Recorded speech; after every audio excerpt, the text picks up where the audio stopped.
Glória a Deus. Digno é o Cordeiro de receber glória, honra e ações de graça. Aleluia. Glória a Deus. Glória a Deus. Pai do Senhor, meus irmãos. Amém. Vamos abrir a palavra. Hoje nós vamos entrar na segunda carta de Paulo aos Tessalonicenses. Segunda carta de Paulo aos Tessalonicenses. Nós vamos aí do verso 1 até o versículo de número 12. Segunda carta de Paulo aos Tessalonicenses, capítulo 1 até o verso de número 12. Que nessa noite o Senhor nos dê graça, que o Senhor possa falar ao nosso coração por intermédio da sua palavra. Amém? Vamos lá? Diz assim, Nós, Paulo e Silas e Timóteo, escrevemos esta carta à igreja em Tessalônica, a vocês que estão em Deus, nosso Pai, e no nosso Senhor Jesus Cristo. Que Deus, nosso Pai, e o Senhor Jesus Cristo lhes deem graça e paz. Irmãos, não podemos deixar de dar graças a Deus por vocês, pois sua fé tem se desenvolvido cada vez mais, e seu amor uns pelos outros tem crescido. Por isso nos orgulhamos de falar às outras igrejas de Deus sobre sua perseverança e fidelidade em todas as perseguições e aflições que vocês têm sofrido. Deus usará essa perseguição para mostrar que seu julgamento é justo e para torná-los dignos de seu reino, pelo qual estão sofrendo. Em sua justiça, Deus pagará com aflição aqueles que afligem vocês. Deus concederá descanso a vocês que são afligidos, e também a nós na revelação do Senhor Jesus, quando Ele vier do céu. Virá com seus anjos poderosos, em chamas de fogo, trazendo juízo sobre os que não conhecem a Deus, e sobre os que se recusam a obedecer às boas novas de nosso Senhor Jesus. Eles serão punidos com destruição eterna, separados para sempre da presença do Senhor e de seu glorioso poder. No dia em que Ele vier, receberá a glória de seu povo santo e louvores de todos que creem. E isso inclui vocês, pois creram naquilo que lhes dissemos a respeito dele. Assim continuamos a orar por vocês, pedindo a nosso Deus que os capacite a ter uma vida digna de seu chamado, e lhes dê poder para realizar as coisas boas que a fé os motiva a fazer. Então o nome de nosso Senhor Jesus será honrado em vocês, e vocês serão honrados com Ele. Tudo isso é possível pela graça de nosso Deus e Senhor Jesus Cristo. Amém? Essa é a leitura que nós temos para hoje, em Tessalonicenses, capítulo de número 2. Essa carta que Paulo escreve aos irmãos em Tessalonicenses, nós já concluímos a primeira carta, e essa carta aqui, ela é escrita poucos meses depois que Paulo escreve a primeira carta, Não dá nem um ano de diferença, de distância, Provavelmente Paulo escreve essa carta quando ele está lá em Corinto, e lá de Corinto ele escreve a carta para essa igreja. Qual é a situação dessa igreja em Tessalônica? Agora, nesse espaço de tempo que ele escreve essa segunda carta. Os cristãos aqui em Tessalônica, eles estavam enfrentando sofrimento e perseguição por causa do nome de Jesus Cristo. E ele escreve essa carta também não só para confortar acerca da perseguição, para que ele possa trazer uma palavra de acalento para a alma desses irmãos, mas também há uma confusão escatológica aqui grande nessa igreja, né? Confusão acerca da segunda vinda de Jesus.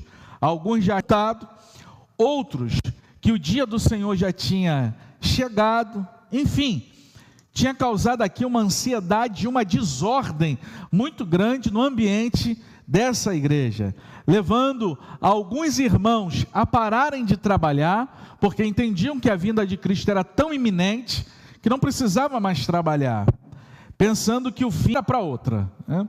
Então Paulo vai escrever essa carta para tentar ser um socorro, um apoio, um suporte para esses irmãos que estão sofrendo pela perseguição, que estão morrendo por causa do nome de Jesus, e também para essa confusão, para que possa trazer um norte, uma direção. Então esse é o propósito da carta: consolar, corrigir, instruir sobre trabalho, sobre disciplina, e é isso que nós vamos aqui, ao longo dessa jornada, a gente trabalhar ponto por ponto dentro dessa palavra, tá bom? Vamos lá? Vamos aqui para a nossa introdução do estudo que nós temos para hoje. 2 Tessalonicenses, capítulo 1, do verso 1 até o verso de número 12. No mundo em que vivemos é comum que os cristãos enfrentam sofrimento e perseguição, né? Isso aqui eu sempre falo, e a repetição ela vai falando conosco sempre, né? No Brasil a gente não tem uma perseguição mais velada, a gente tem uma perseguição cultural, a gente tem uma perseguição ideológica, a gente não tem uma perseguição física, né? De morrer, de matar e de levar para a cadeia. Mas nossos irmãos que estão lá no Oriente Médio, eles enfrentam desafios muito grandes, morrem por causa do nome de Jesus Cristo.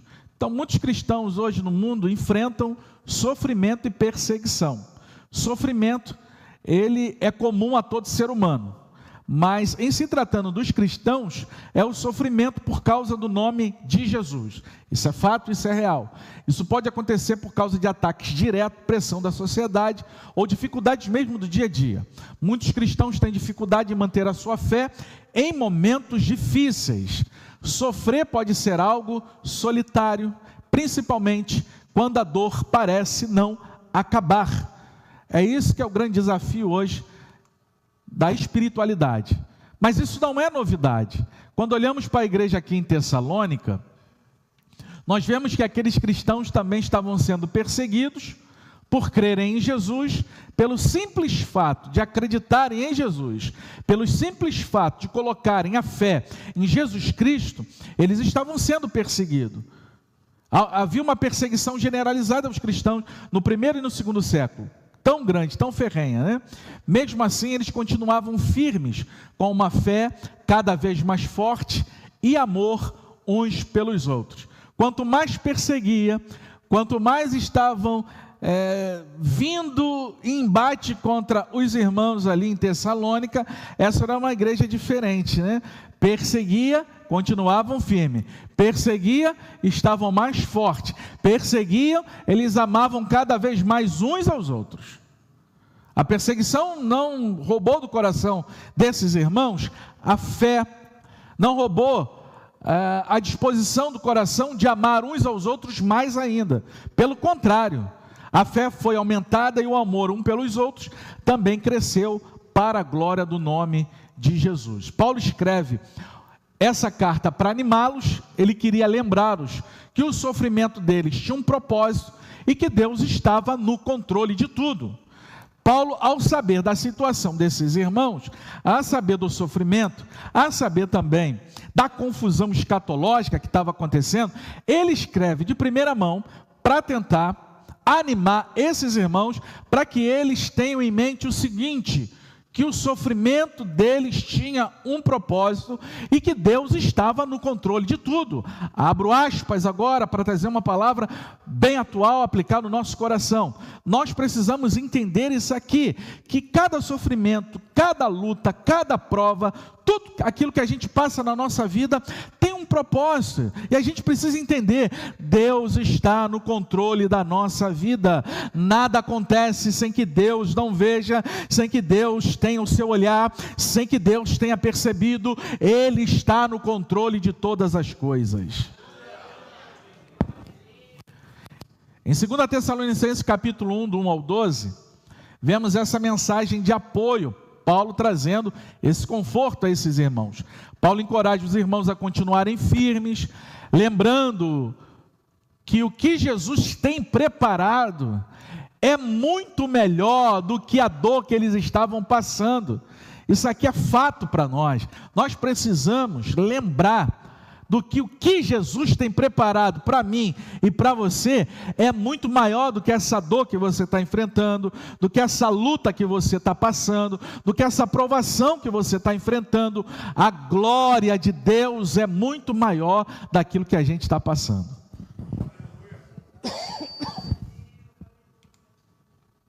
Vamos estudar esse trecho junto e entender como podemos encontrar força, esperança e sentido, mesmo quando estamos sofrendo.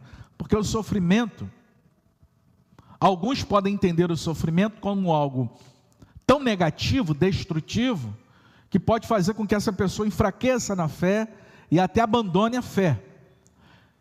Em contrapartida, há outros que vão entender pela palavra de Deus que o sofrimento não é o fim, que o sofrimento não pode apagar a chama de Deus que existe dentro de nós, que o sofrimento, Deus está vendo, Deus está no controle, que o sofrimento, houve um tempo de começar, mas vai terminar, e o que Deus tem preparado para nós, é muito maior do que o sofrimento que nós enfrentamos aqui e agora, e nós precisamos entender isso na nossa vida.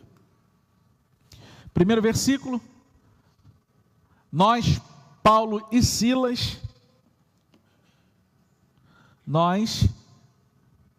essa carta, ele começa aqui com uma saudação, Paulo começa com a saudação, né?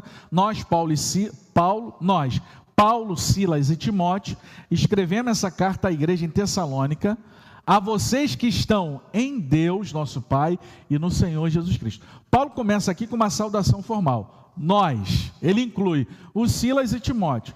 A carta quem escreveu foi Paulo, mas ele inclui os seus irmãos, ele inclui os seus trabalhadores, ele inclui os seus companheiros de trabalho, de luta, que está lado a lado com ele inclui na saudação. Quem escreve a carta é Paulo, né? A igreja que está onde? A igreja que está em Tessalônica, a igreja de Tessalônica. Essa igreja de Tessalônica, sendo composta por crentes em Cristo, ela é definida aqui como uma comunidade em Deus e em Cristo. Olha que interessante quando Paulo fala isso. Nós, Paulo, Silas, Timóteo, escrevemos essa carta à igreja em Tessalônica, ou seja, lá na cidade de Tessalônica, lá naquele país, lá naquela cidade, lá na Grécia, estava lá, naquela cidade de Tessalônica, a igreja. Só que essa igreja, ela tem uma região geográfica.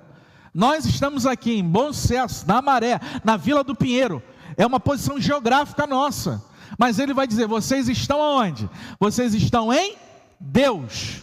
Nós temos uma posição geográfica, estamos aqui, moramos aqui, nos reunimos aqui, cultuamos aqui, adoramos aqui, mas nós estamos em Deus. A nossa posição, ela é em Deus. A nossa identidade, ela é em Deus. Nós cremos em Deus, estamos em Jesus e Ele é o nosso Senhor. A saudação aqui vai enfatizar a nossa identidade cristã, como pertencemos a Deus. Onde você encontra a sua identidade? Em suas circunstâncias? É o sofrimento que vai definir a minha identidade? É a luta que vai definir minha identidade? É a provação que vai definir a minha identidade? Ou é em Cristo que você define a sua identidade? Essa é uma chamada para lembrar que a nossa verdadeira cidadania está no reino de Deus. Trabalhamos aqui, vivemos aqui, estamos geograficamente aqui, mas a nossa cidadania é no céu. Nós somos cidadãos do céu, nós somos filhos de Deus. A nossa perspectiva é a eternidade. Verso 2: que Deus, nosso Pai, e o Senhor Jesus Cristo lhes deem graça e paz. Paulo aqui ora por esses irmãos, fala aqui com esses irmãos, na abertura dessa carta, Paulo aqui fala sobre a graça, que Deus, o Pai, e o Senhor Jesus lhes deem graça e paz. Alguém pode pensar, talvez aqui, fazendo uma leitura corrida, né, que Deus, nosso Pai, e o Senhor Jesus, talvez o Pai seja o Deus verdadeiro e Jesus possa ser alguém de segunda categoria. Não, isso é totalmente equivocado. Que Deus, o Pai, e o Senhor Jesus Cristo significa as duas pessoas, o Pai e o Filho. O que os dois, Paulo está rogando para dar para essa igreja de Tessalônica? Vai vindo o Pai, vai vindo o Filho para vocês, graça e paz. A graça, esse favor imerecido, nós não merecemos, mas estamos aqui plantados na presença de Deus. Você não merecia a tua salvação, Jesus morreu no Calvário e efetuou a tua salvação. Você não merecia, está vivo hoje. O que eu e você merecíamos era a morte, mas estamos de pé para a glória de Deus. Isso é a graça de Deus. Deus, o Pai, o Senhor Jesus, lhes deem graça, paz. A paz, essa reconciliação, nós não somos mais inimigos de Deus. O pecado lá no Éden tornou o homem inimigo de Deus. Mas Jesus no Calvário, na sua morte da cruz, restaurou a nossa amizade com o Pai Celestial. Não há mais conflito, não há mais inimizade. Hoje nós temos paz com Deus. E essa paz também traz para nós tranquilidade em meio ao caos. É por isso que a gente, em meio ao caos da vida, a gente em essência tem aquela tranquilidade de saber que Deus está na nossa vida e está no controle de todas as coisas. Nada nos destempera, nada vai nos fazer sair da posição, porque nós entendemos que Deus está na nossa vida. O couro está comendo, né? O chumbo está grosso, a coisa está vindo forte em nós, e ali a gente está ali porque a gente tem o quê? A paz de Deus. A paz de Deus te sustenta em meio ao caos da vida. Paz de Deus.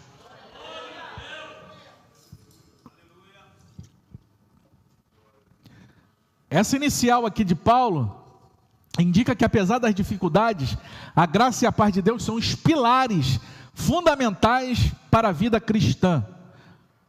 Graça e paz, favor imerecido, reconciliação com Deus, tranquilidade em meio ao caos que o mundo nos cerca. Em um mundo cheio de agitação, a graça e a paz de Deus são essenciais para enfrentar o sofrimento. Peça a Deus para revestir a sua vida de graça e que a paz que vem de Cristo governe seu coração. A gente tem que estar sempre pedindo a Deus: Senhor, tem misericórdia, nos ajuda, nos revista com a sua graça, que a sua paz esteja sempre aqui comigo, Senhor, me guardando, Senhor, para que eu possa enfrentar toda luta, toda prova, toda dificuldade, todo sofrimento que advém sobre a minha vida, que a tua graça e que a tua paz me cerque e me acompanhe todos os dias da minha vida. Verso 3, irmãos, não podemos deixar de dar graças a Deus por vocês, pois a sua fé tem se desenvolvido cada vez mais, e seu amor uns pelos outros tem crescido. Paulo expressa aqui o agradecimento a Deus. Não podemos deixar de dar graças a Deus por vocês. Paulo, ele planta essa igreja ali, na sua viagem missionária, planta a igreja, ele sai devido a uma perseguição, e ele vai para Corinto, vai fazer missão, vai para o campo, a igreja está plantada ali, a igreja começa a sofrer perseguição, ele tem notícia, ele começa a dar graças a Deus pela vida desses irmãos, ele começa a glorificar a Deus, ele começa a render graças a Deus, ele começa a exaltar o Senhor. Eu não posso deixar de dar graças a Deus por vocês, pois a sua fé tem se desenvolvido cada vez mais, e seu amor um pelos outros tem crescido. Paulo vai expressar aqui um agradecimento a Deus. A fé desses irmãos tem crescido, e pelo amor que essa igreja demonstra, mesmo sob intensa perseguição, olha, sendo perseguido por causa do nome de Jesus, mas essa igreja, ela tem a sua fé desenvolvida e tem o seu amor aumentado uns pelos outros. Não parece contraditório isso? Não parece, ao contrário disso?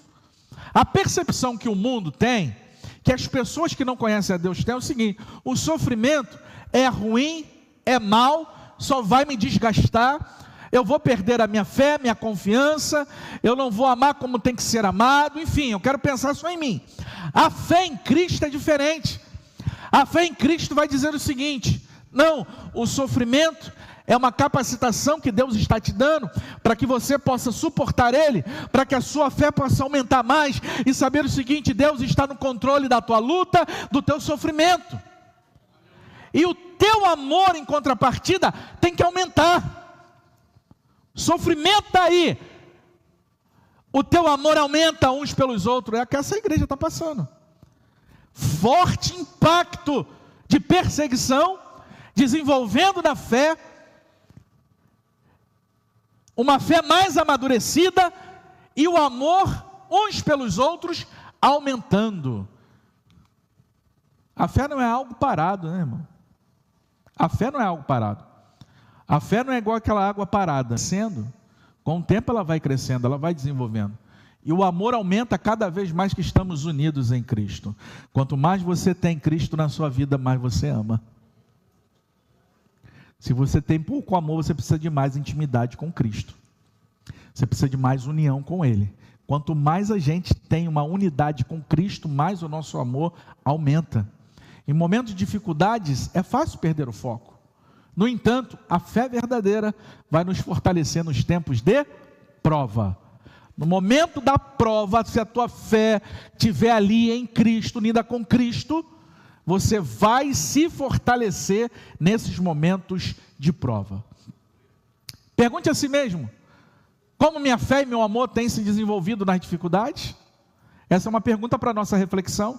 Se você está experimentando dificuldade, veja-as como oportunidade para o crescimento espiritual. Às vezes a gente se queixa tanto, fala tanto, murmura tanto, espragueja tanto, o sofrimento, a prova, a perseguição, aquilo que nós estamos enfrentando, mas veja isso como uma oportunidade de crescimento espiritual. Talvez é uma oportunidade de Deus para que você possa crescer, para que você possa se desenvolver, para que você possa ir para um outro patamar, espiritualmente falando. A gente tem que parar de falar, questionar, criticar, murmurar, e ver como uma oportunidade de crescimento. Você já viu como é que se desenvolve a pérola na ostra? Conhece a ostra? Ela gera pérola, não é? A pérola é valiosíssima, né? Mas você sabe como é que acontece a formação da pérola? A ostra está lá no mar. Um grão de areia vem e se choca com ela. Aquilo ali começa a gerar uma dor na ostra. A ostra vai começando a envolver aquele grão de areia. Envolve. Aquela dor gera na ostra, aquele grão de areia transformado em dor, na ostra, desenvolve uma pérola, algo que tem um valor estimável. A dor que você está enfrentando, faça como a ostra. Está enfrentando dor, vai gerar um valor inestimável para a tua vida, para a glória de Deus. Veja como oportunidade. 4. Por isso nos orgulhamos de falar às outras igrejas sobre sua perseverança e fidelidade em todas as perseguições e aflições que vocês têm sofrido. Paulo se orgulha da perseverança e fidelidade desta igreja. Mesmo em meio à perseguição, Paulo tem um motivo de orgulho, porque olha para essa igreja e vê que essa igreja tem perseverança e tem fidelidade. Ele se orgulha de comunicar às outras igrejas e falar o seguinte: olha como está a igreja lá em Tessalônica. É uma igreja perseverante, é uma igreja, a perseverança aqui é uma paciência ao sofrimento, é alguém que não desiste. Essa igreja, ela está firme, ela é fiel, ela não larga Jesus por nada. E ele tem orgulho de dizer para outras igrejas: Tessalônica é uma igreja perseverante, Tessalônica é uma igreja fiel, Tessalônica é uma igreja que em meio à perseguição e aflição, eles têm sofrido ali e não têm largado a mão do arado.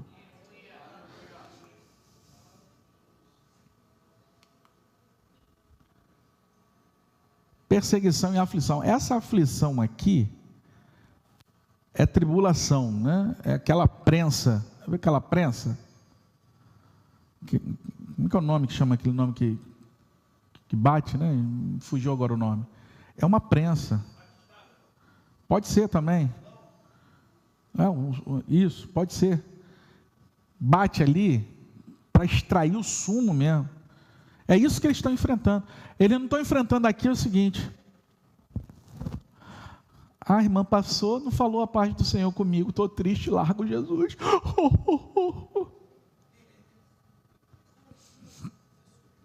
Pastor não me deu a oportunidade, ai, não quero mais Jesus. Não, esse negócio de crente, não.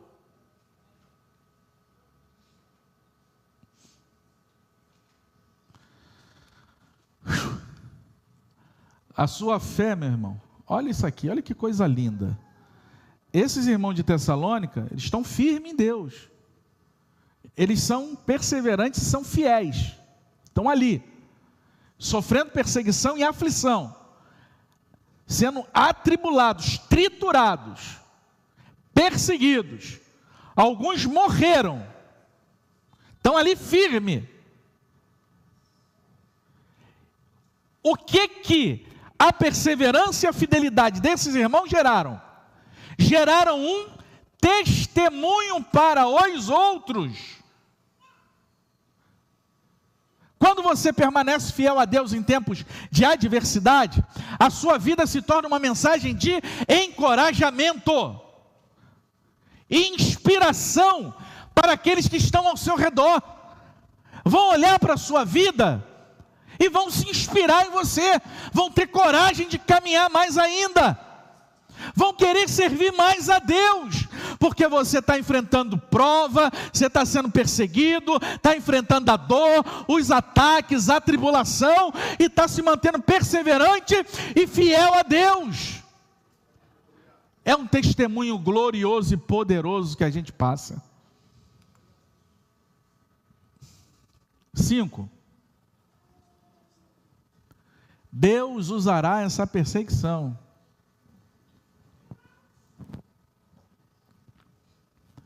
Deus usará essa perseguição para mostrar que seu julgamento é justo e para torná-los dignos de seu reino, pelo qual estão sofrendo. Deus usará essa perseguição.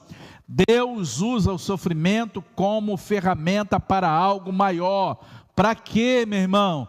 Para aperfeiçoar e fortalecer a nossa fé.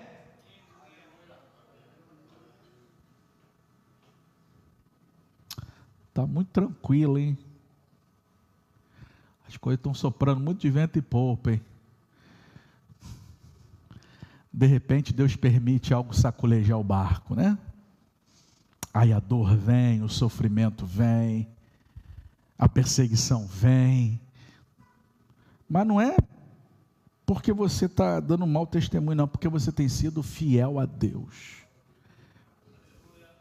E ele vem para quê? Aperfeiçoar a fé, meu irmão. O que é aperfeiçoar a fé? Lapidar a sua fé. Você precisa crescer mais. Você precisa se fortalecer mais. Está mais dependente de Deus. E Deus às vezes permite. Deus usará essa perseguição. Deus usará esse sofrimento. Deus usará essa dor. Deus usará essa prova. Deus usará esse momento que você está enfrentando para aperfeiçoar e fortalecer a sua fé. Aí o texto continua, né? Para mostrar que seu julgamento é justo. A perseguição, paradoxalmente, prova que Deus está agindo com justiça. Como é que pode? Perseguição, mas é justo? Deus é justo, pois Ele está refinando o justo. Ele está te refinando, me refinando. Quando a gente enfrenta uma perseguição por causa do nome de Jesus, não é perseguição porque eu comprei e não estou pagando, não é perseguição porque eu estou dando mau testemunho, não é perseguição porque eu tenho brigado com meu vizinho a troco de nada, não, é perseguição por causa da minha fé em Cristo. O que Ele está fazendo? Ele está refinando a minha vida, e Ele está agindo com justiça, porque futuramente os ímpios que estão perseguindo os crentes e que não se arrependeram serão julgados. A justiça de Deus tem duas faces, né? Para os crentes, que somos nós, refinamento e glória futura. Eu vi um testemunho hoje de um missionário no campo, em que ele estava lá no campo, e ele pregando o evangelho, pessoas se converteram, e ele batizou 5 pessoas. Naquele país tinha uma religião. Quando souberam que ele estava batizando pessoas, pegaram esse irmão e deram uma surra nele.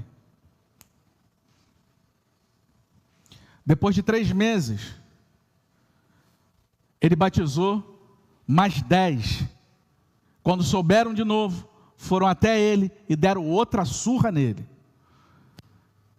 Aí de tempo em tempo ele mandava um relatório para o pastor. E o pastor, vendo esse relatório, que ele tomou uma primeira surra, tomou a segunda surra, o pastor fala para ele tomar cuidado. Mas ele: não, pastor, isso aqui é a minha missão, Deus me chamou para isso. E ele batiza de novo. Nessa última vez que ele batiza, ele toma uma surra tão violenta que ele vai parar no hospital. E a comunidade ali chama as autoridades, denunciam, e as pessoas que deram a surra nele foram presas. Esse irmão, quando sabe disso, ele sai imediatamente do hospital e vai diretamente lá nas autoridades e diz para as autoridades: pode soltar eles, eu não quero fazer nenhuma acusação contra eles, solte eles.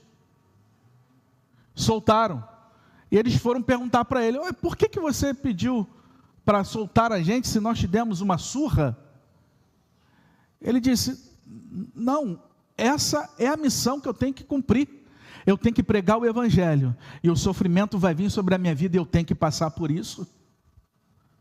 Alguns daquelas pessoas que estavam ali, que deram uma surra nele, ao ouvir essas palavras e o testemunho desse irmão, se converteram a Jesus Cristo.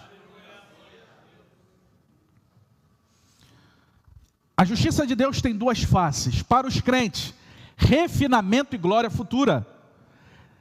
A perseguição aqui refina a tua fé.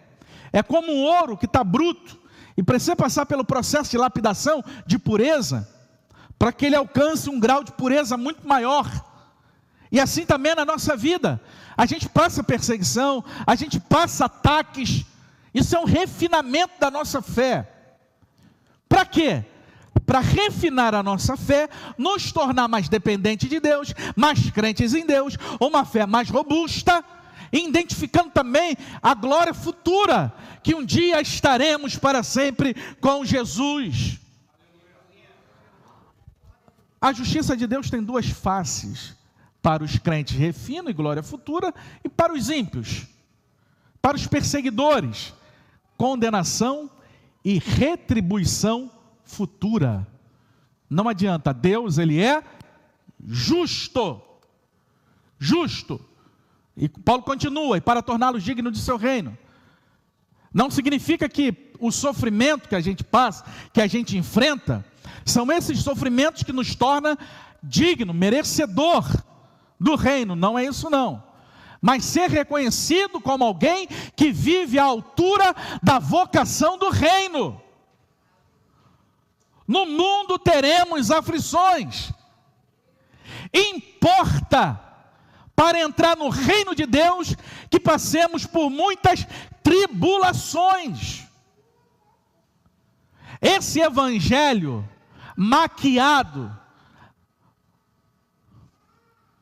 adocurado, que diz que o crente não enfrenta dor, sofrimento, angústias, problemas, é mentiroso e é falso. Nós enfrentamos dor, angústias, sofrimentos na vida, mas nós temos a presença de Jesus constante na nossa vida. Torná-los dignos do reino pelo qual estão sofrendo, indica que o sofrimento ele é ativo, presente, contínuo, por causa do reino de Deus.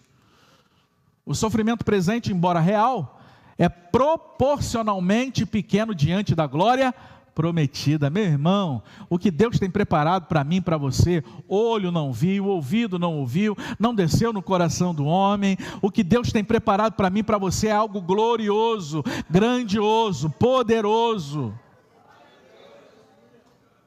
João tem um deslumbre do céu, e João vai identificar, quando ele tem a visão, as ruas são de ouro. Ele identifica com aquilo que ele tem aqui de realidade desse mundo, mas é algo muito mais superior. Mas ele identifica, é ouro, é algo valioso, a cor é dourada, é algo extraordinário, o mar é de cristal, é uma coisa gloriosa, o que Deus tem preparado para os seus. O teu sofrimento e o meu sofrimento é pequeno. A gente tem que aprender a olhar com a perspectiva correta para a eternidade. O nosso sofrimento é pequeno. Quando passamos por dificuldade, podemos lembrar que Deus está nos moldando e nos preparando para algo maior. Você está permitindo que Deus use o sofrimento para tornar você mais parecido com Cristo? 6. Em sua justiça, Deus pagará com aflição aqueles que afligem vocês. Um lado tem um lado do refinamento, da glória eterna, do outro lado tem um lado da retribuição, da justiça de Deus para aqueles que perseguem, que não se dobram. Em sua justiça, a justiça de Deus é o fundamento do que Ele faz. Ele não ignora a opressão, Ele age com retidão. Paulo afirma que Deus não é indiferente ao sofrimento dos seus filhos. Meu irmão, Deus ele é justo. Justo. Deus não tem uma balança injusta que pesa para um lado e para o outro. Não, Deus é justo. Ele está vendo o sofrimento. Ele não é indiferente ao teu sofrimento. Ele não é indiferente à tua luta. Ele não é indiferente o que você está enfrentando. Deus, Ele é justo. Justo. Justo. Ele pode fazer o que Ele quiser. Ele é justo. Deus é amor? É amor. Deus é misericórdia? É misericórdia. Mas Deus é justo. Deus é justo. Horrenda coisa é cair na mão do Deus vivo. Deus é justo. Tem gente que tem muito medo do diabo e não tem medo de Deus. Tem medo de feitiços, disso, daquilo, e não tem medo de Deus. Deus é terrível. Deus é terrível. Deus é amor. Deus é misericórdia. Inclusive, ela se renova toda manhã. Glória a Deus por isso. Mas Deus, Ele é justo. Deus pagará com aflição. Deus retribuirá na mesma moeda. Quem causou a aflição dos justos, receberá a aflição da parte de Deus. Não adianta. Isso não é vingança carnal, mas retribuição justa de um Deus santo que defende os seus. Você é a menina dos olhos de Deus, meu irmão. Você é filho de Deus. Você é amado de Deus. E se você está vivendo uma vida justa, reta, separada por Deus, e está sofrendo por amor a Cristo, Deus é justo e vai retribuir a cada um com a mesma moeda. Deus pagará com aflição. Agora, não tente fazer justiça com a sua própria mão. Deixe na mão de Deus. O que cabe a mim e a você: viver o Evangelho, pregar o Evangelho, orar pelos nossos inimigos, fazer bem por aquele que nos persegue, e deixa na mão de Deus, porque Ele é justo. Ele pagará com aflição aqueles que afligem vocês. Refere-se claramente aos perseguidores da igreja em Tessalônica.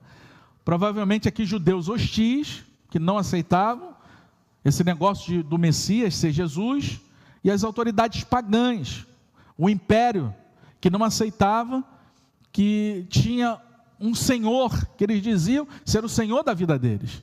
Mas por extensão aplica-se a qualquer um que oprime o povo de Deus com hostilidade. O sofrimento dos fiéis não é esquecido, está sobre o olhar justo e ativo de Deus. Meu Deus, os olhos do Senhor estão sobre toda a terra. Ele contempla os bons, Ele contempla os maus. Deus está com a sua balança justa e Ele está vendo tudo, e no tempo certo Ele age com justiça e retribui a cada um segundo os seus feitos. É importante lembrar que a longo prazo a justiça de Deus prevalecerá. Quando nos sentimos tentados a vingar-nos ou revidar, podemos descansar na certeza que Deus fará justiça. A vingança não é nossa responsabilidade, mas de Deus. É de Deus, não é nossa. Nós não sabemos a medida correta, mas Deus sabe todas as coisas e Ele é justo. Ele não vai dar mais e nem vai dar menos. Ele vai dar ali a justiça retributiva. 7. Deus concederá descanso a vocês que são afligidos, e também a nós na revelação do Senhor, quando Ele vier do céu. Deus concederá descanso a vocês que são afligidos. Os que estão sendo afligidos, pressionados, nesse presente momento, refere-se às perseguições e tribulações pelas quais os cristãos da Tessalônica estavam passando, né? A justiça de Deus inclui alívio para os oprimidos, não apenas punição para os ímpios. Esse descanso não é apenas físico, é completo, espiritual e eterno. É Deus que vai dar isso aqui, vai conceder descanso a vocês que são afligidos. Paulo está direcionando a igreja em Tessalônica, dizendo para eles: vocês estão sendo perseguidos? Deus concederá descanso a vocês que estão sendo afligidos, e também a nós, na revelação do Senhor Jesus, quando Ele vier do céu. Paulo inclui, quando ele fala também a nós, inclui com os tessalonicenses, porque eles estão sofrendo, Paulo está sofrendo, a igreja hoje também, em algumas partes do mundo, estão sofrendo. E às vezes a gente também sofre Até aqui uma perseguição intelectual, cultural, por causa da nossa fé, somos hostilizados. Mas a justiça de Deus está trabalhando, e um dia, quando o Senhor vier do céu, na revelação do Senhor Jesus, né?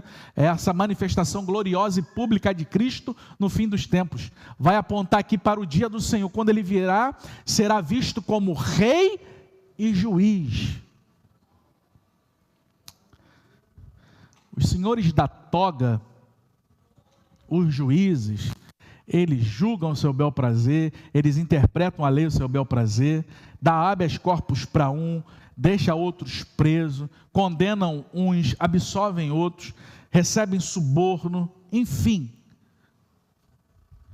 Um dia, quando o nosso Senhor Jesus voltar, Ele virá como rei e como um juiz e julgará a todos.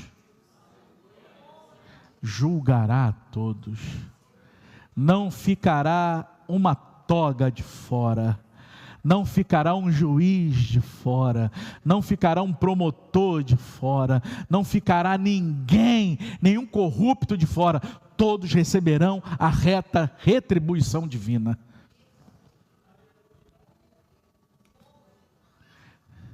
Quando estivermos sobrecarregados pelas lutas da vida, lembre-se de que o descanso completo virá quando Cristo voltar. Eu não estou aguentando. Ele te dá forças para você enfrentar sim. É muito grande. Não. Com essa luta e com essa prova, vai vir também poder do alto sobre a tua vida, para que você possa suportar e enfrentar a luta. Eu não estou aguentando, está assim. Eu vou desistir, porque você é fraco. Porque você quer entregar os pontos. Não coloque a culpa na luta e nem no problema.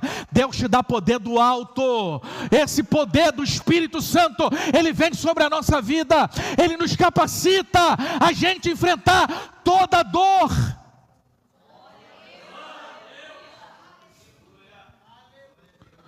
O sofrimento é temporário, meu irmão. A glória futura será eterna. O que Deus tem preparado é muito maior do que essa luta, essa dor, essa aflição, esse ataque. É muito maior. Você está olhando para onde? Para aqui, para esse mundo? Para essa perspectiva? Ai, céus, ó terra, que dor, que sofrimento, só eu sofro. Ai, por que é só comigo? Ai, eu sou dizimista, eu sou fiel, eu estou no culto. Ai, Jesus, por quê? Por quê? Por quê? Por que não? Ele está refinando a tua fé, Ele está fortalecendo a tua fé, Ele está te levando em outro patamar, Ele está te preparando para algo muito maior. Glorifica Ele, mude o seu olhar, a sua perspectiva, saia do terreno e olhe para a eternidade, para a vinda do Senhor.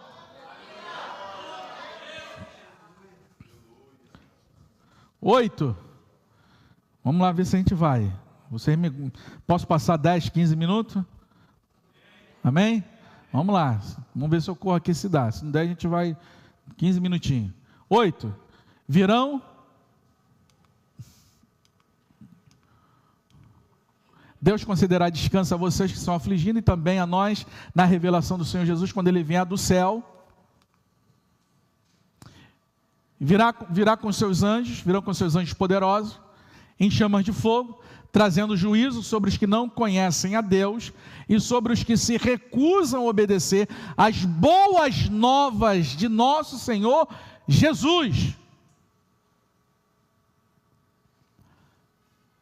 O verso 8 aqui, essa frase, ela continua a ideia do verso 7, né? Jesus será revelado dos céus, a vinda dele com os seus anjos do seu poder. Aqui, ó, anjos, ele vai vir com anjos, né? Anjos poderosos. É o exército celestial que acompanha Cristo, reforçando aqui a imagem do Rei glorioso e de juiz soberano. Está expressando aqui a autoridade, está expressando aqui a glória, está expressando aqui o poder de execução. Na vinda de Jesus, anjos poderosos virão com ele, em chamas de fogo. Fogo na Bíblia frequentemente simboliza aqui juízo divino, né? Fogo é juízo também. Fogo é juízo também. Fogo é refino. Fogo é juízo. Purificação. Presença santa. Também simboliza a presença de Deus. Vem lá em chamas de fogo. Aqui indica o juízo destrutivo e santo contra o pecado. A vinda de Cristo não será apenas gloriosa, será temível, temível para aqueles que rejeitaram a Deus, trazendo juízo para aqueles que não conhecem a Deus, pessoas que resistem à consciência, à criação, aquelas que ignoram, rejeitam a revelação natural ou não têm um relacionamento verdadeiro com Deus.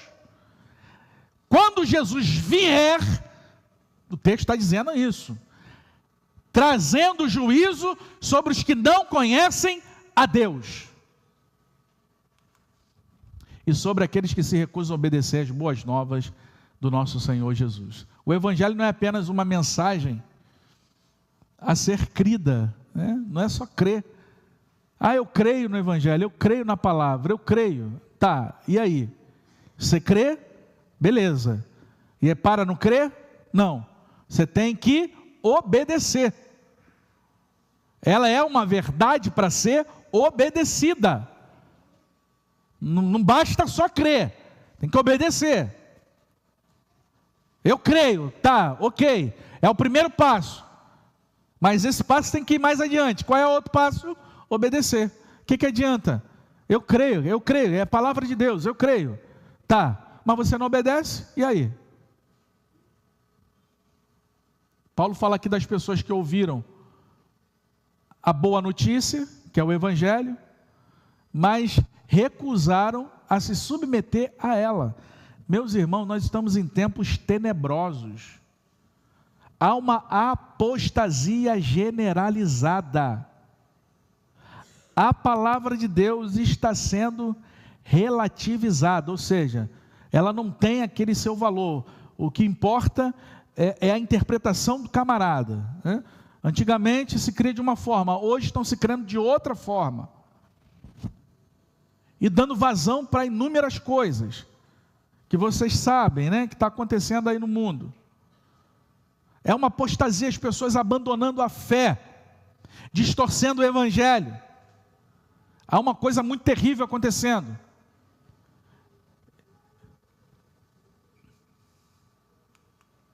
Verso 9. Eles serão punidos. Essas pessoas que não estão dando ouvido à mensagem do Evangelho, sabe o que vai acontecer? Elas serão punidas. Serão punidos com destruição eterna, separados para sempre da presença do Senhor e do seu glorioso poder. Eles serão punidos. Punição, justa, retribuição, pagar, sofrer uma pena. A ideia central aqui é uma punição com retribuição divina justa. Ninguém vai estar no inferno separado de Deus na destruição eterna que não seja justo. Quem estará lá vai saber que estará sofrendo e estará eternamente longe da presença de Deus, justamente porque não se dobrou, se arrependeu e não obedeceu a Deus. Simples assim. Vai estar lá consciente. Paulo mostra aqui que a punição dos ímpios é justa, não cruel, porque vem do Deus que julga com equidade. Ele julga corretamente. Deus julga corretamente. Aí ele continua, com destruição eterna, né? Esse termo aqui a gente tem que tomar cuidado, porque tem pessoas que podem ler isso aqui e falar o seguinte, essa destruição eterna significa que Deus vai retribuir de forma justa aqueles que não se arrependeram, não se dobraram, não acolheram a boa nova do Evangelho, vai lançar eles no inferno, vai destruir eternamente eles, ou seja, eles vão acabar. não vão viver mais, serão destruídos. Não é isso. Há uma doutrina que prega isso. Aniquilação. É o aniquilacionismo. Diz que quem for condenado ao inferno será destruído, não será mais vivo. Mas não é isso que a Bíblia nos apresenta. Não é isso. Não significa aniquilação, a destruição eterna, mas uma perda completa da finalidade para a qual algo foi criado. Indica que a destruição não tem fim, ela é contínua. Quem for para o inferno vai viver eternamente lá no inferno, recebendo a retribuição pelos seus pecados eternamente, separado da presença de Deus. O dever nosso é pregar o Evangelho, né? Pregue o Evangelho, anuncie o Evangelho, fale do amor de Deus, porque pessoas estão indo para o inferno, e a gente precisa falar do amor de Jesus. Isso aqui vai apontar para um estado consciente e duradouro da separação de Deus, como também aparece lá em Mateus 25, 46, castigo eterno. Lembra lá em Mateus 25, 46, vai dizer isso. Onde o bicho não morre, o fogo não se extingue, e será eternamente separados para sempre da presença do Senhor. Expressão que indica a separação da face de Deus, ou seja, da sua presença relacional. Não terá relacionamento com Deus, favorável e gloriosa, separados da presença do Senhor. Que castigo horrível, né? No Antigo Testamento, a face do Senhor representa bênção, graça e comunhão, como está lá em Números 6, do 25 ao 26. Aqui os ímpios serão privados disso eternamente. Estarão privados eternamente. E de seu poder glorioso, glória, esplendor. Eles não apenas perdem a comunhão com Deus. Aqui a gente está falando do estado daquele que não se dobrou ao Evangelho, que não obedeceu a Deus, que andou rebelde à voz de Deus, que perseguiu os crentes, enfim, que não acolheu a mensagem do Evangelho. Eles não apenas perdem a comunhão com Deus, mas também são excluídos da manifestação da glória vitoriosa de Cristo presente no reino eterno. O seu glorioso poder, eles não vão participar disso, estarão na destruição eterna. Verso 10, no dia em que ele vier, receberá a glória do seu povo santo e louvores de todos que creem. Isso inclui vocês, pois creram naquilo que lhes dissemos a respeito dele. No dia em que ele vier, aqui está se referindo à vinda de Cristo, né? No dia que Jesus vir. É um evento escatológico futuro, está no futuro, e eu acho que esse futuro está bem mais próximo do que antes, né? A gente está olhando aí, porque que está acontecendo no mundo, está uma coisa de outro mundo, né? De outro mundo. A inteligência artificial aí, né? Evoluindo muito, enfim.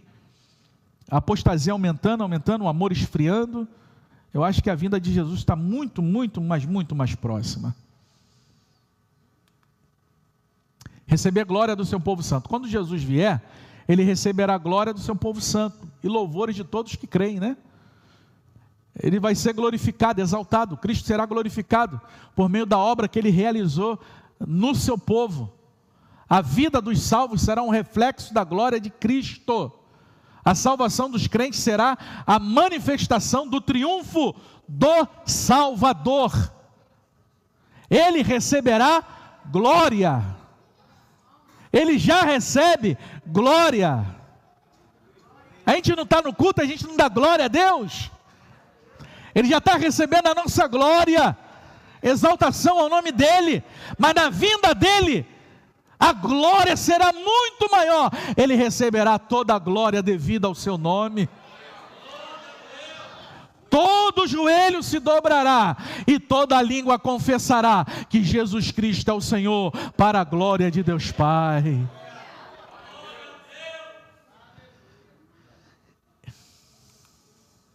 E isso inclui vocês. Paulo está incluindo esses irmãos, né? Ele está reafirmando, vocês também fazem parte desse povo glorificado. Por quê? Porque creram naquilo que lhes dissemos a respeito dele. A fé no evangelho pregado por Paulo, Silas e Timóteo é a marca de quem participará da glória futura. Paulo está dizendo para eles, vocês também estão inclusos. Por quê? Porque vocês creram no evangelho. E mais do que creram, obedeceram o evangelho. 11. Assim continuamos a orar por vocês, pedindo ao nosso Deus que os capacite a ter uma vida digna de seu chamado e lhes dê poder para realizar coisas boas que a fé os motiva a fazer. Assim continuamos a orar por vocês. Paulo, Silas e Timóteo oravam continuamente pelos tessalonicenses. É a liderança orando pelos seus liderados. São os pastores orando pelo rebanho. Assim, né? Lá, está ligando, liga a esperança escatológica anterior, porque há um futuro glorioso. A oração presente, ela é fundamental. Você espera a volta de Jesus, você aguarda a volta de Jesus, você anseia pela volta de Jesus. A oração agora, ela é fundamental. A gente precisa de oração, a gente precisa estar em oração, a gente precisa buscar em oração. Você está cuidando do quê? Da tua vida carnal ou da tua vida espiritual? Não estou dizendo que você não precisa cuidar do seu corpo, mas a prioridade é a tua vida espiritual, é o teu homem interior. O teu corpo você cuida em qualquer horário, mas tem um horário específico que você precisa buscar a Deus.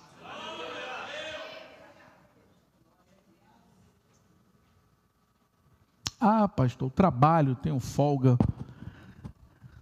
só na quarta-feira. Eu preciso cuidar do meu corpo. Eu vou para a academia na quarta-feira.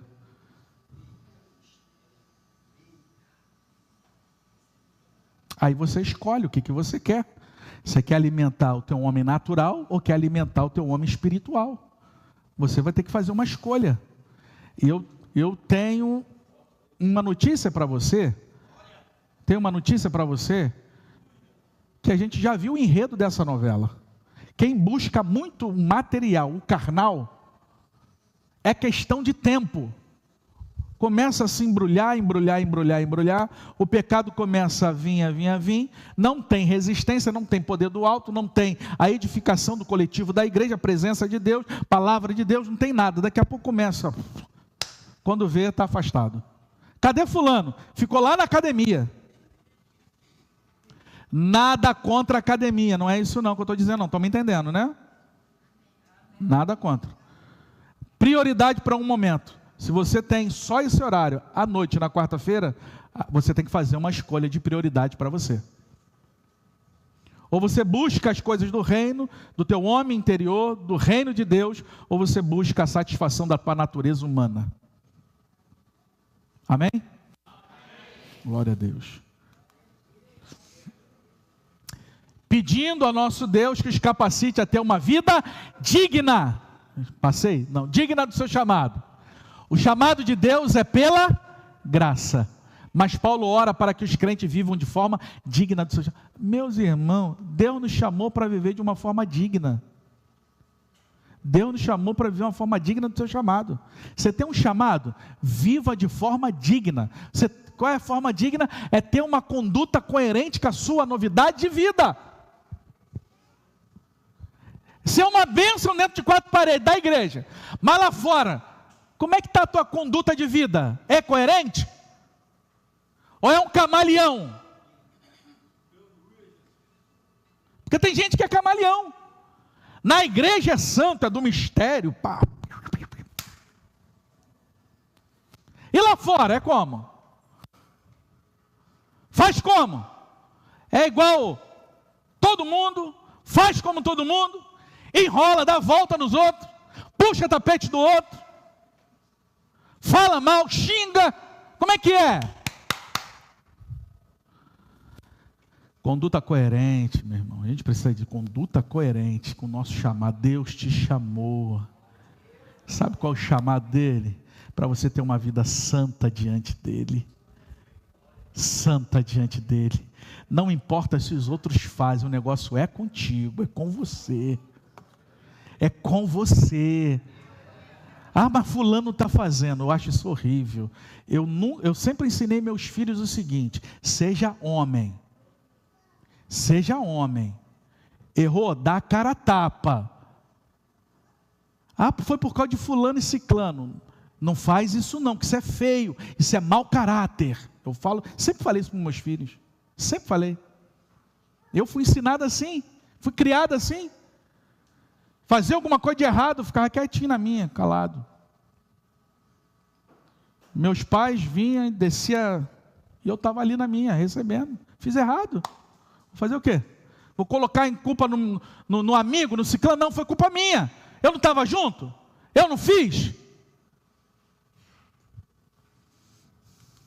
Vamos lá. E lhe dê poder para realizar as coisas boas que a fé os motiva a fazer. Oh, coisa maravilhosa, né? Paulo ora para que os bons desejos gerados pela fé se tornem obras reais, concretas, eficazes, capacitados pelo poder de Deus. 12, para a gente encerrar, vamos encerrar. 12, então o nome do nosso Senhor Jesus será honrado em vocês, e vocês serão honrados com Ele. Tudo isso é possível pela graça de nosso Deus e Senhor Jesus Cristo. Paulo está aqui cheio de Jesus, né? Toda hora Jesus, Jesus, Jesus, Jesus, Jesus, Jesus, Jesus. É quem está cheio de Jesus vai falar de Jesus, né? Agora quem está cheio de carne fala carne, né? Carne, carne, carne, carne, carne, carne. Não, Jesus, Jesus, Jesus, Jesus, estou cheio de Jesus. E tu viu aquele gatinho, olha como é que ele está, olha, nossa, tu viu os músculos dele, ai, nossa, ele é maravilhoso, ele é lindo, e já viu aquela menina, caramba, olha que linda, que gata, tu está cheio de carne, então quem está cheio de carne é carne, carne, carne, carne, mas quem está cheio de Jesus é Jesus, Jesus, Jesus, Jesus.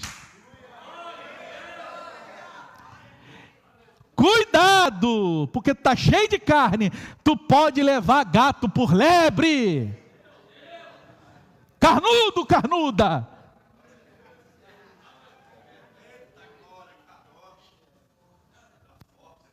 Estamos encerrando já, tá? Estamos encerrando, vamos parar aqui. Ó, eu passei 8 minutos. Então o nome do Senhor Jesus será honrado em vocês. O testemunho visível dos cristãos reflete a glória de Cristo ao mundo. A gente reflete a glória de Cristo ao mundo pelo testemunho que nós damos. Então o nome de nosso Senhor Jesus Cristo será em vocês. Você está levando o nome de Jesus, meu irmão. Nós estamos levando o nome de Jesus. E vocês serão honrados com Ele. Jesus será honrado em nós, e nós seremos honrados com Ele. Os crentes glorificam a Cristo com as suas vidas, e Cristo os glorifica com a sua presença e recompensa. Isso aponta tanto para a glória futura na volta de Jesus, quanto para a honra que os crentes recebem desde já, ao viverem para Ele. Santidade gera glória compartilhada. Você é santo, Deus é glorificado, e Deus glorifica o nome dele na sua vida. Cristo é glorificado em nós somos exaltados com Ele. Mas tudo isso é possível, sabe por quê? Pela graça de nosso Senhor. Tudo. Teu chamado só é possível pela graça de Deus. As obras que você faz só é possível pela graça de Deus. A exaltação que Jesus dá na sua vida só é possível pela graça de Deus. A salvação que você tem e eu tenho só é possível pela graça de Deus. Tudo vem pela graça, tudo é por graça, nada é mérito humano, tudo é pela graça de Deus. Concluindo, amados, o sofrimento que enfrentamos como cristão, seja no âmbito pessoal, familiar, até mesmo em comunidade, nunca será vão. Paulo nos ensina que o sofrimento tem um propósito divino. Ele purifica a nossa fé e nos torna mais dignos do reino de Deus. E quando enfrentamos tribulação, não estamos sozinhos. Você não está sozinho. A presença de Jesus está com você. Eis que estou convosco todos os dias até a consumação dos séculos. A promessa de consolo e justiça é certa. O próprio Cristo, que sofreu mais do que qualquer um de nós, virá para nos dar descanso eterno e justiça final. Nós hoje, como a igreja, estamos chamados a perseverar. A fé não é um sentimento passageiro, ela é alimentada pela esperança no reino eterno de Deus. Portanto, em meio à dor e ao sofrimento, olhemos para a vinda de Cristo. Então, ao sair daqui hoje, leve consigo essa verdade: o sofrimento presente não se compara com a glória futura. E mesmo em meio ao sofrimento, Deus está trabalhando em você. Persevere, confie, porque em Cristo a vitória já foi conquistada. Você é mais do que vencedor. Você é mais do que vencedor. Você é mais do que vencedor em Cristo Jesus. Você é mais do que vencedor. Aleluia. Pastor Daí, você é mais do que vencedor. Você é mais do que vencedor. Você é mais do que vencedor. Você é mais do que vencedor. Você é mais do que vencedor. Fique de pé. Você é mais do que vencedor. Você é mais do que vencedor. Ah, eu não aguento, eu não suporto. Você é mais do que vencedor. Ah, a luta está grande, pastor. Você não sabe. Você é mais do que vencedor. Você é mais do que vencedor. Você é mais do que vencedora. Você é mais do que vencedor.